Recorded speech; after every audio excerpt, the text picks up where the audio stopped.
হে hi guys, আজকে home town সিরিজের আরেকটা ব্লগ আমরা আর সেই আমরা আবার পুরানা স্মৃতি চর্চা করার লিগে আজকে আইছি কৈলাসরের আর ত্রিপুরার একদম one of the most famous চা বাগান।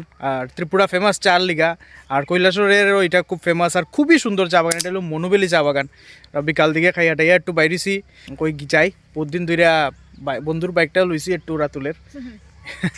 ওই মনুবেলি চা বাগানটা দেখি না অনেক দিন হয়েছে, সহজে তো আওয়া হয় না, তো এই আইলাম। কি সুন্দর, মানে মনুবেলি চা বাগান কৈলাসর আইলে উনকুটির সাথে মনুবেলি চা বাগান মাস্ট রাখা উচিত। এত সুন্দর চা বাগানটা, বেতালা জায়গা। তুমি কি এখন ধান কইতাছি, তুমি কি এখন চা পাতা ফারাত লাগিলানি?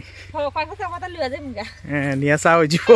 সূর্য সানসেট হইতাছে, দিনটা ফট কইরা হয়ে যায়, অস্ত হয়ে যায় শীতের দিনে। এটা একটা উফ কিতা কালার, কি সুন্দর চা বাগানটা। সামনে গিয়া দেখাই মু ওই যে স্কুলের এখানে আমরা যখন ক্লাস 10-এ পড়ছিলাম, এখান আর কে স্কুল থেকে পিকনিক করছিলাম এই জায়গাটা। আগে এই জায়গাটা একটু দেখাইলেই।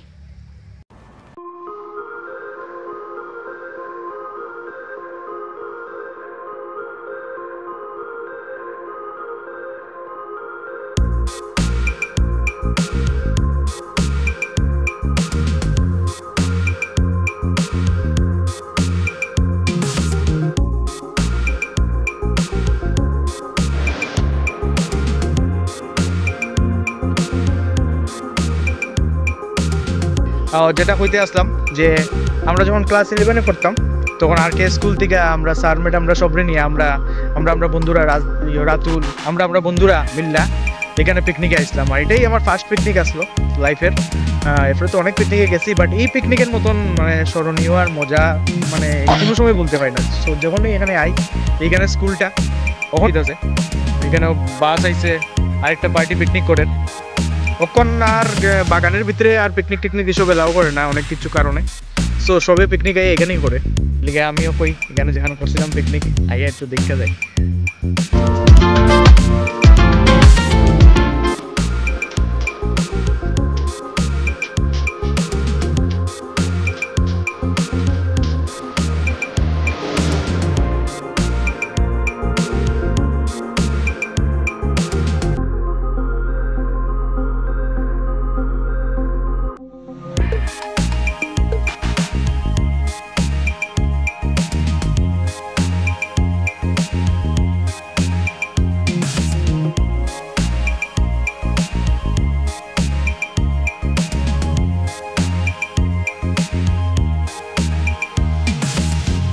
মনুবেলি বাগানের যে টি এস্টেটটা আছে, আমরা স্কুলে থাকতে এক্সকারশন এখানে নিয়ে আসলো।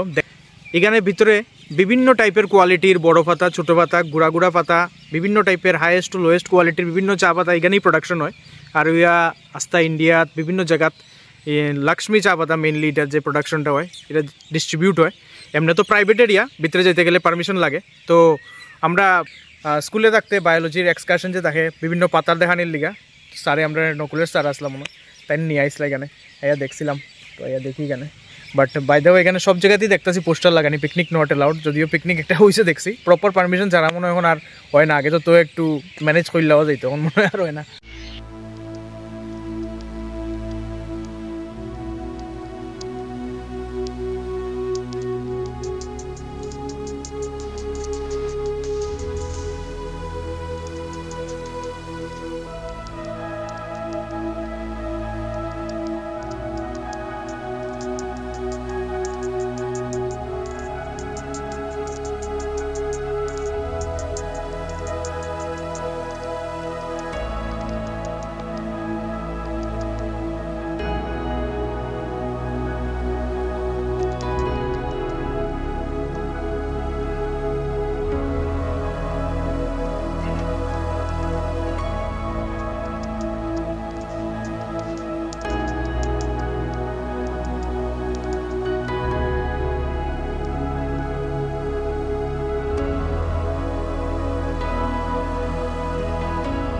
উফ, সূর্য মামারে আমরা কি সুন্দর লাগে, তাই না? ফট করে অস্ত যার গিয়া আর অন্ধকার রয়ে গেছে কেন।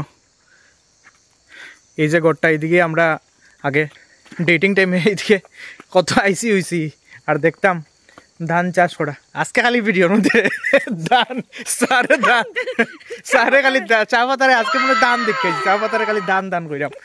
আজকে খালি আসে কইতে আসলাম যে এইদিকে মেনলি চা সব মানে পিঠা নিয়ে আজে যায় মজুরি এইসব দেখা তাইতাম আগে বাক্কা বহুত ভালো লাগতো এইদিকে গিয়া অনেক রাস্তা আছে উপরে উপরে ভিতরের দিকে গিয়া প্রচুর বড় এরিয়া আর অনেক সুন্দর যেদিকেই যাই ওখানে এক সাইড হলো ড্রাই ওই এক সাইড হলো এরকম ড্রাই কিছু মানে পাতা মরে গেছে নতুন আর এটি যেমন নতুন পাতা আইছে কেমন হয়েছে এখন শীতের দিন দিক কেমন হয় বাট সন্ধ্যা হয়ে গেছে অন্ধকার হয়ে যাবো হট করে জায়গা চলো আমার বাড়িতে সো মনোবিকেলি চা বাগানে অনেকদিন পরে আইয়া বহুত ভালো লাগলো সবুজ চা পাতা দেখলে সবুজ জিনিস দেখলে চোখেরও ভালো সবুজ জিনিসটাই ভালো লাগে আর অনেক মেমোরিও তরতাজা হয়ে গেল ছোটবেলার থেকে দইরা একদম বড় হওয়া পর্যন্ত মনোবিলির তো প্রচুর বার আইছি বিভিন্ন কারণে কিছু না আবার লাগলে আমরা চলো জায়গা মনোবিলি সাইকেল চালাইয়াই পড়তাম আমরা আগে রাজদীপের বাড়ি সবচেয়ে কাছে মনোবিলির থেকে আর সানির বাড়িও কাছে সো যাই হোক মজা লাগলো আইয়া ব্লগটা দেখার লেগে thank you follow for more Akashi Batman Kohli signing off yo